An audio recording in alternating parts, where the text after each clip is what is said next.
Muy buenas noches y bienvenidos a otro capítulo de nuestro especial El Proyecto es Colombia.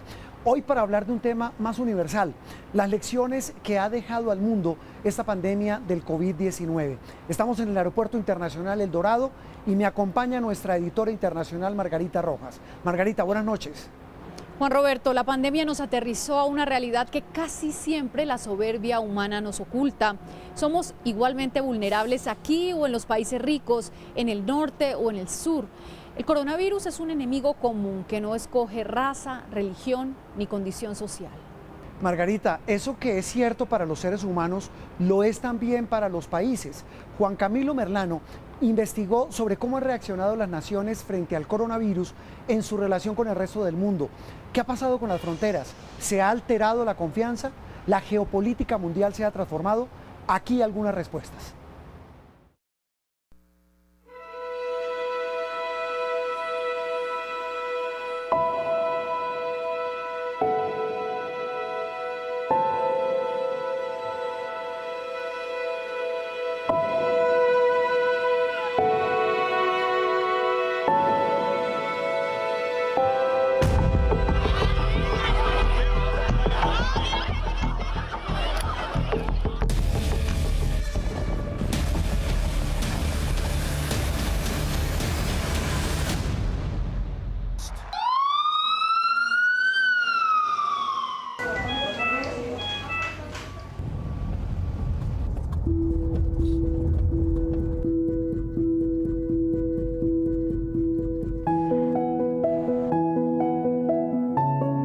El sistema no estaba listo, tampoco quienes lo manejan.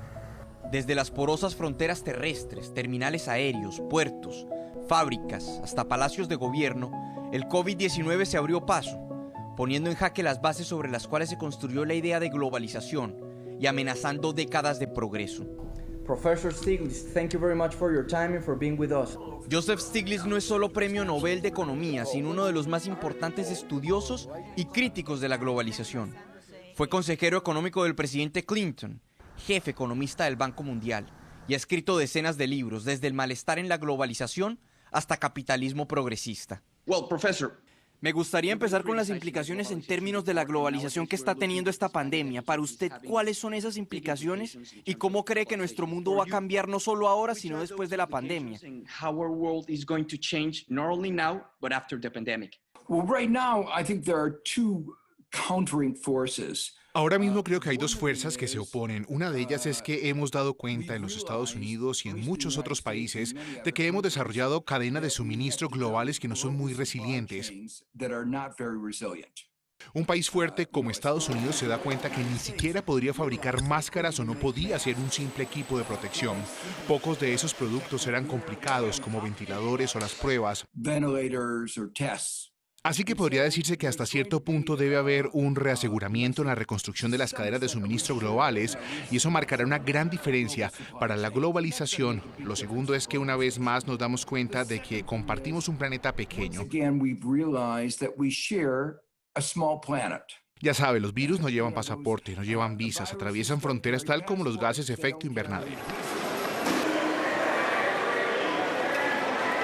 En efecto, sin pasaporte ni visa, el COVID-19 ha llegado a 191 países y regiones del mundo, planteando el primer gran reto para un sistema que encontró una respuesta aparentemente fácil: cerrar fronteras.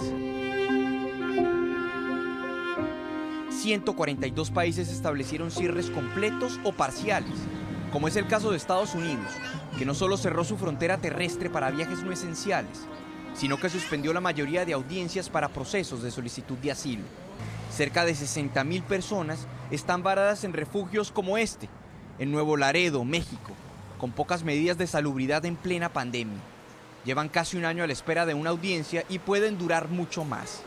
Tenemos que seguir esperando todavía, y como están las cortes que las cambian y la mía me la cambiaron para el siguiente año. Para nosotros ha sido muy desesperante, pues nosotros estamos desde el año pasado, en octubre, y estamos esperando pues que una respuesta, ¿verdad? Que se abran las fronteras y por poder seguir nuestro curso, pues el objetivo es entrar a esta nación americana. Conserven la calma, no descuiden los niños, ténganlos siempre de la mano, cojito de la mano.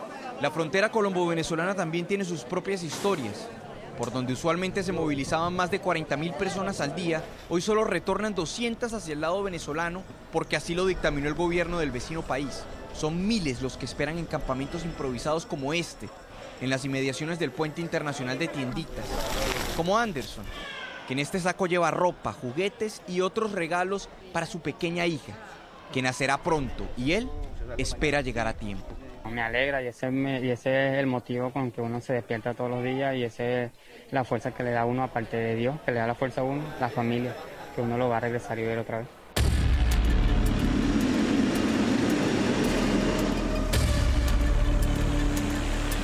El tránsito aéreo también se vio golpeado.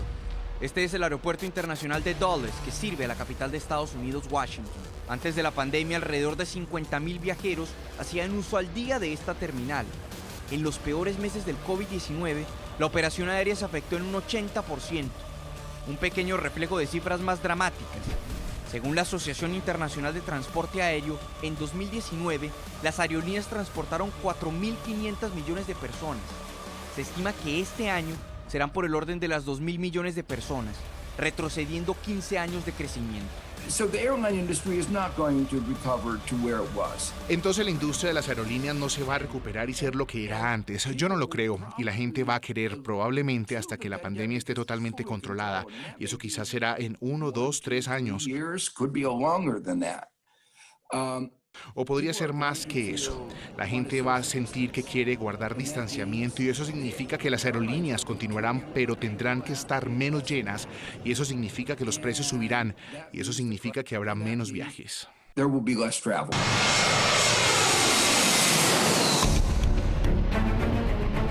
Una recuperación lenta y penosa, pero en el caso de la inmigración, el tono es más esperanzador. ¿Usted cree que esto es tan solo una excusa y que después de la pandemia, incluso con vacuna, vamos a continuar teniendo estas políticas más duras hacia la inmigración?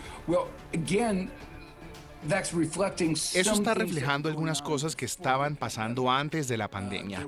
Estaba esta especie de nativismo de Trump. ¿Usted cree que estamos retrocediendo de alguna manera? Bueno, nosotros vemos esta batalla que se estaba llevando a cabo y yo creo.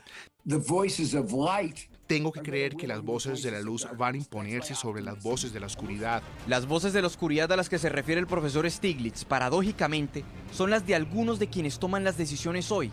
En un mundo que parece huérfano de liderazgo y en donde las dos principales potencias, Estados Unidos y China, están más concentradas en su propia disputa que en asumir las riendas de la crisis. Durante los últimos años, especialmente bajo la administración Trump, ha habido una tensión creciente entre Estados Unidos y China, y eso está por encima de todos los países en el mundo. Las preocupaciones sobre la competencia económica, ciberseguridad, democracia, derechos humanos, todo esto, las tensiones en tantos asuntos diferentes ha incrementado, y eso obviamente va a tener muchos efectos. Pero ¿cuál cree usted que será el impacto? ¿Qué va a pasar con los Estados Unidos? ¿Quién va a ser el próximo líder después de esto?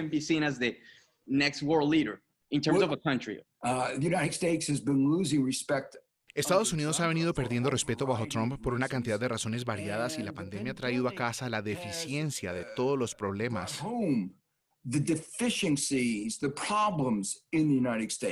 La afirmación del profesor Stiglitz encuentra soporte en esta encuesta de Pew Research, realizada en 13 países. Los niveles de desconfianza en Trump se sitúan en el 83%. Los ciudadanos en el mundo hoy confían más en los líderes de Alemania, Francia, Reino Unido, Rusia y China antes que en Trump. Algo que para otros académicos, como la profesora Nina Hall de la Escuela de Estudios Internacionales de Johns Hopkins en Bolonia, Italia, era previsible. La administración Trump no ha tenido ningún interés en ayudar a resolver los problemas locales. De hecho, a menudo ha socavado a sus aliados de manera muy activa y creo que ciertamente en Europa ha sido una realidad como de ¿qué sucedió con esa relación que apreciamos y que nos gustaría continuar teniendo? Una relación sólida con los Estados Unidos, pero que se ha vuelto increíblemente espinoso y difícil. Esa realidad, dice Hall, le ha servido de oportunidad a China para ocupar mayor protagonismo. Creo que hay formas muy concretas en las que China está ocupando un papel de liderazgo. Está financiando a la ONU misiones de mantenimiento de paz de la ONU. No estoy segura del incremento relativo, pero ciertamente es un incremento mientras que Estados Unidos retrocede. Segundo, creo que China ha jugado un papel muy fuerte recientemente en el cambio climático. El protagonismo de Estados Unidos en escenarios de cooperación se ha reducido por decisiones como su retiro del Consejo de Derechos Humanos de Naciones Unidas o del Acuerdo de Cambio Climático de París, la reducción de recursos a Naciones Unidas y, más recientemente, la salida de la Organización Mundial de la Salud. Todo esto ya venía propiciándose bajo la premisa de América primero. Ahora, con la pandemia, la cooperación pasa por momentos difíciles. Muchas organizaciones internacionales que trabajan con población vulnerable como refugiados o el Programa Mundial de Alimentos que acaba de recibir el Premio Nobel de Paz, su trabajo es más difícil. Es más difícil enviar ayudas cuando tienes que preocuparte por el COVID. Es más difícil encontrar hogares para refugiados y asegurarse de que gente desplazada pueda obtener la ayuda que necesita cuando los países están cerrando fronteras, cuando gobiernos están poniendo todo su dinero en programas de rescate doméstico y son reticentes a dar dinero a organizaciones internacionales.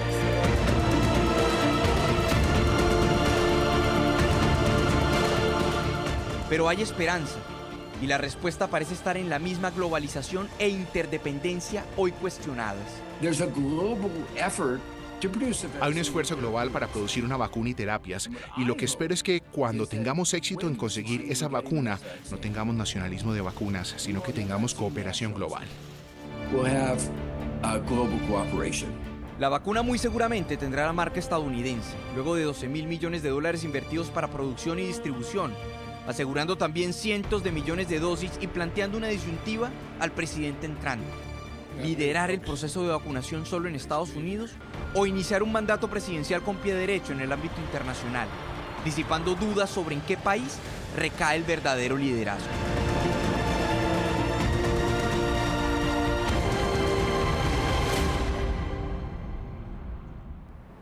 Para analizar la pandemia, sus efectos sobre el mundo y los retos hacia el futuro, Margarita habló con John Lee Anderson, un reconocido periodista estadounidense que además es experto en temas latinoamericanos.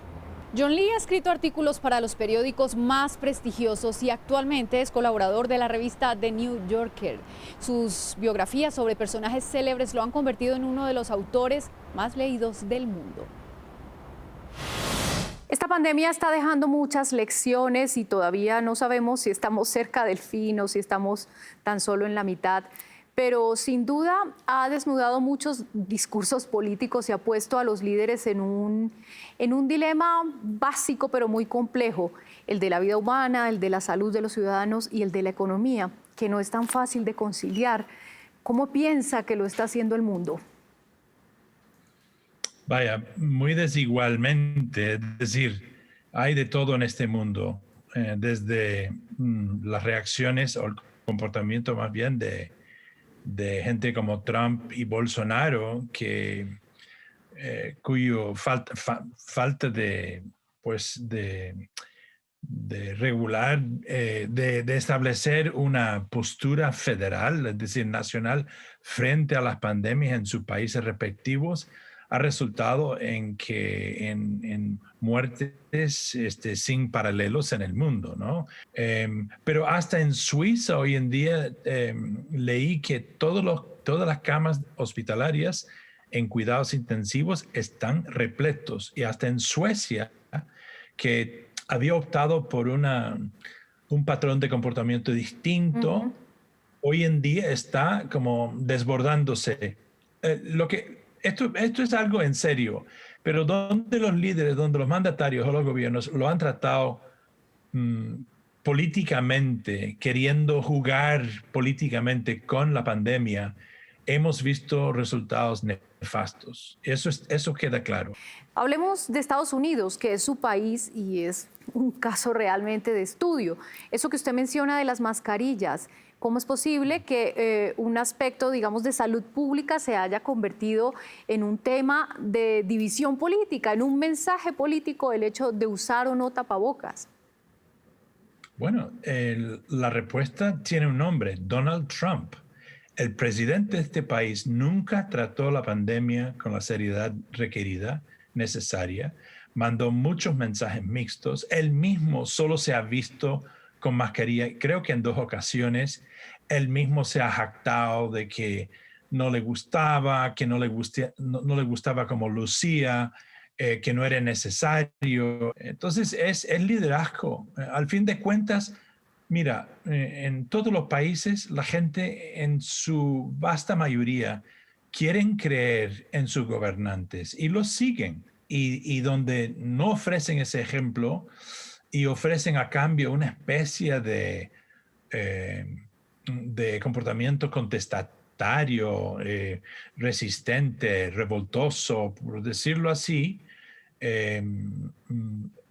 le siguen los pasos. ¿Y es ese populismo trumpiano entonces la misma causa de que un país como Estados Unidos, con todo el acceso a la tecnología, con un sistema hospitalario robusto, con una comunidad científica y educativa tan importante, esté en el peor lugar del escalafón de la pandemia, con el mayor número de contagios, el mayor número de muertos y además con un nivel exponencial de propagación en este momento que hace temer incluso que va a venir en el futuro?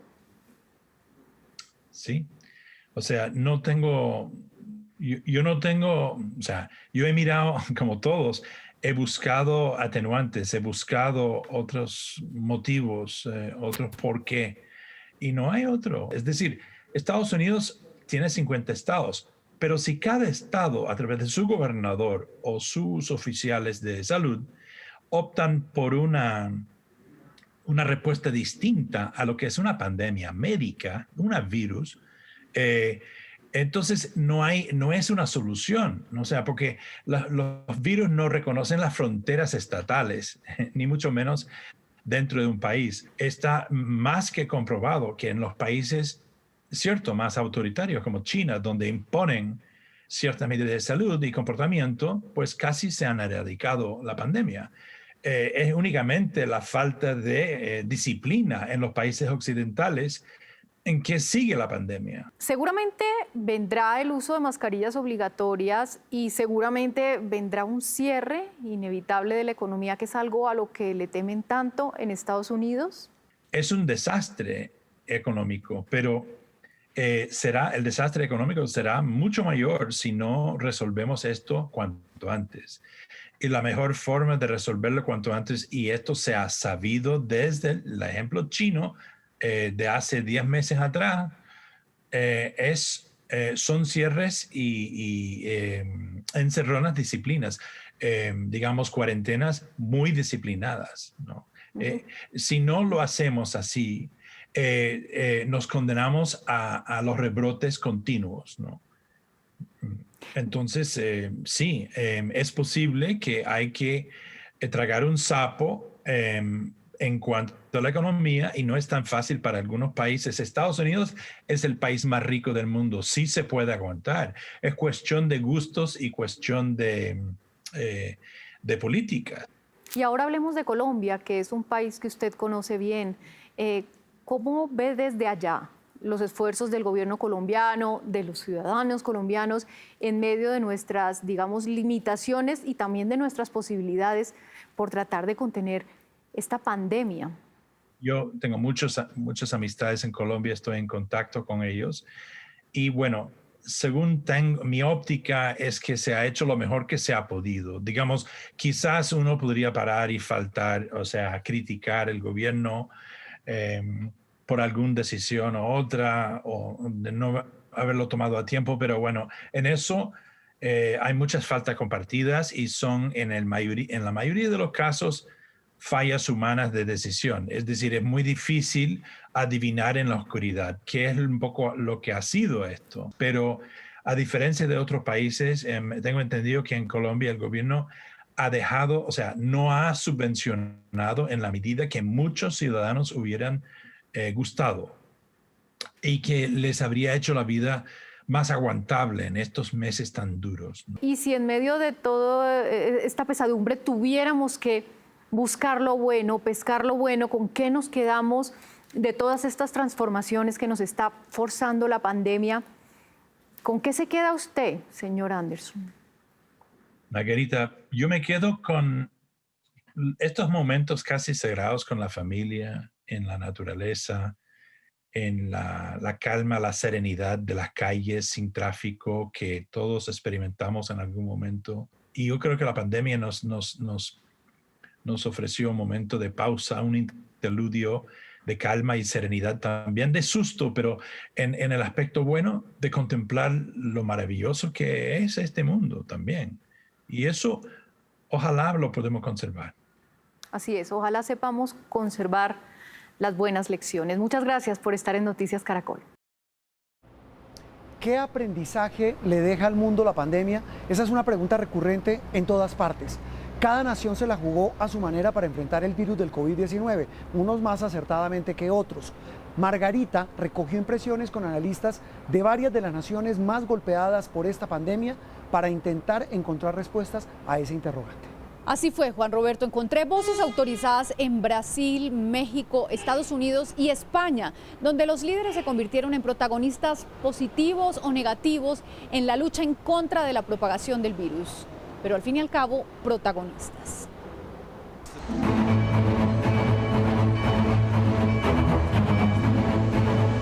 El liderazgo mundial puesto a prueba.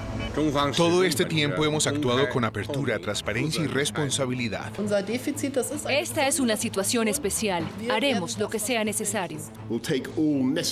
Tomaremos los pasos necesarios y razonables para prepararnos para este brote. Todos ante el mismo desafío, obligados a enfrentarlo.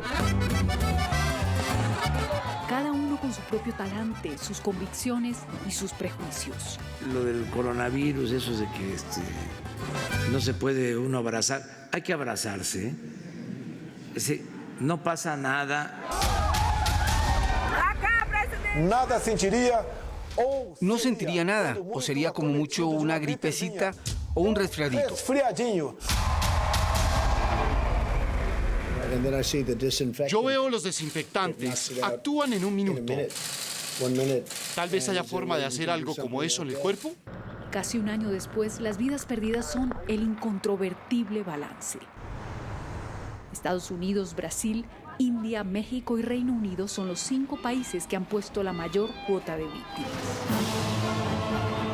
El COVID-19 transita invisible, a sus anchas, por las calles de Sao Paulo, corazón industrial y financiero de Brasil, el país más azotado de nuestra región, con 180.000 muertes y más de 6 millones de contagios.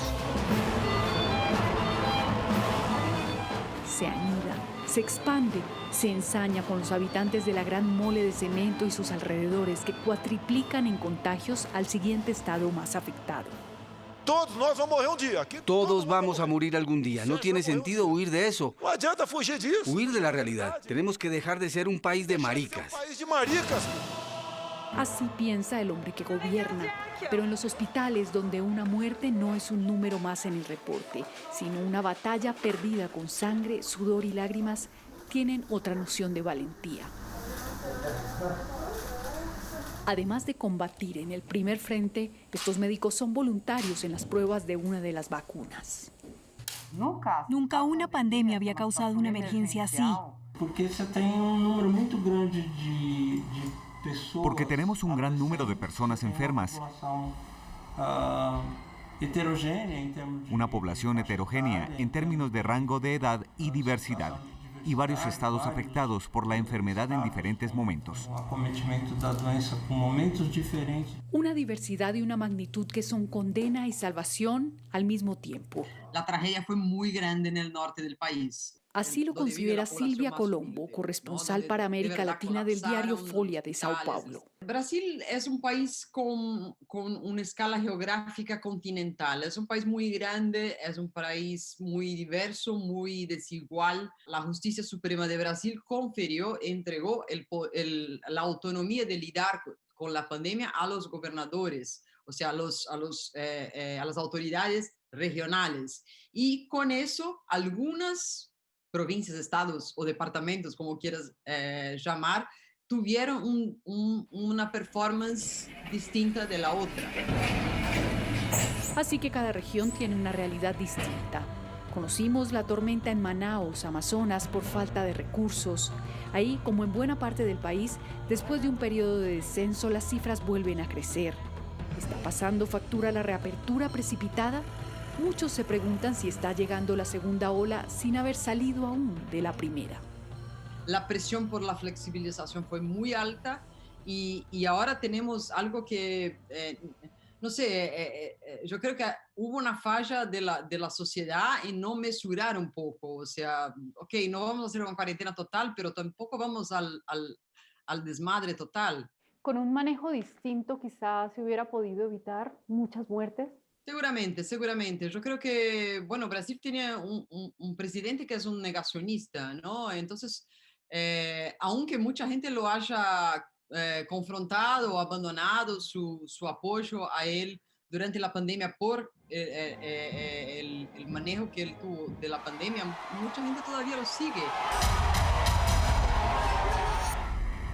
Al otro lado del Atlántico, España sufrió en la primavera los peores rigores de la primera oleada. Y ahora, como casi todas las naciones europeas, enfrenta las consecuencias de un verano sin control, como lo explica el periodista y escritor Alex Grigelmo. Nos hemos equivocado, o se han equivocado quienes nos gobiernan, en dos ocasiones. En la primera oleada por improvisación, y eso es disculpable porque a todo el mundo lo tomó por sorpresa, y en esta segunda oleada por irresponsabilidad. No se han adoptado las medidas pertinentes y se ha protegido más la economía que la salud. Pese a ello, la economía está en crisis y la pobreza se enquista en España. Se siente todos los días en este banco de alimentos de Málaga, donde se duplicaron las personas que piden asistencia. Mucha gente que viene pidiendo comida, que tiene niños chicos saqueados sin trabajo, vienen los padres llorando, las madres también, y te da pena. A mí me hace tratar la lágrima, porque la cosa está complicada. A inicios del 2020, ya el 25% de la población, unos 12 millones de personas, estaban en riesgo de pobreza o de exclusión social. La pandemia lo agravó. Entonces, toda crisis económica, todo aumento de la pobreza es malo, políticamente es malo para la democracia. ¿Es usted optimista sobre lo que nos espera para el próximo año? En el sistema político no hay nada que permita ser optimista. En el terreno científico sí, pero los políticos pueden estropear los avances de la ciencia con una mala organización y una mala gestión de la administración de las vacunas, igual que se ha producido una mala gestión de los consejos que han aportado los científicos. El resultado, la ocupación del hospital como repunta. Cerca de 1.650.000 contagiados, el sexto lugar en el ranking de países con más casos y cerca de 50.000 vidas perdidas. México llora el doble. Más allá del triste umbral de los 100.000 muertos, su fortaleza histórica ha sido puesta a prueba. Pero su fe está intacta. Los peregrinos llegan en masa a poner sus miedos y sus tristezas en manos de la Virgen de Guadalupe, como este hombre que viajó 600 kilómetros desde Zacatecas. Se encontró con la noticia de que el 12 de diciembre no habrá fiesta a la patrona de América. Es triste, me da tristeza, pero lo podemos hacer en casa, podemos hacer ahí reunidos desde ahí a ella para procurar o hacer todo lo posible de salirnos de este problema de salud que tenemos. La pandemia, que todo lo cambió, también impuso la virtualidad en la que suele ser una fiesta multitudinaria. Bien las medidas que se están tomando porque hasta ahorita pues la cantidad de fallecidos pues es muy alta. Y es que México ha pasado por todas las etapas. del escepticismo inicial del presidente Andrés Manuel López Obrador. Yo les voy a decir cuándo no salga.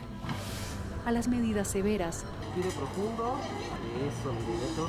Y como lo explica el periodista Javier Alatorre, el camino no está claro. Vamos a poner sobre la mesa si esas acciones, si esos llamados y si la estrategia sanitaria pudo haber sido de otra manera. Pero hoy estamos todavía tratando, como dice el presidente, de domar la pandemia y no lo hemos logrado. Al gobierno de AMLO, la pandemia lo sorprendió en plena purga del sistema de salud, evaluando cómo fortalecer la infraestructura y sobre todo, cómo tratar de frenar la corrupción.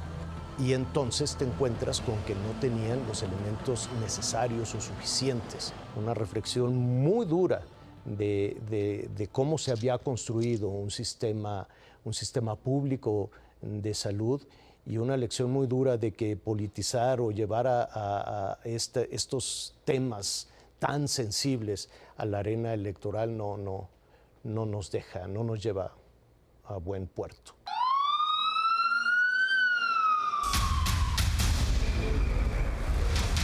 Pero nada se compara con el drama de Estados Unidos.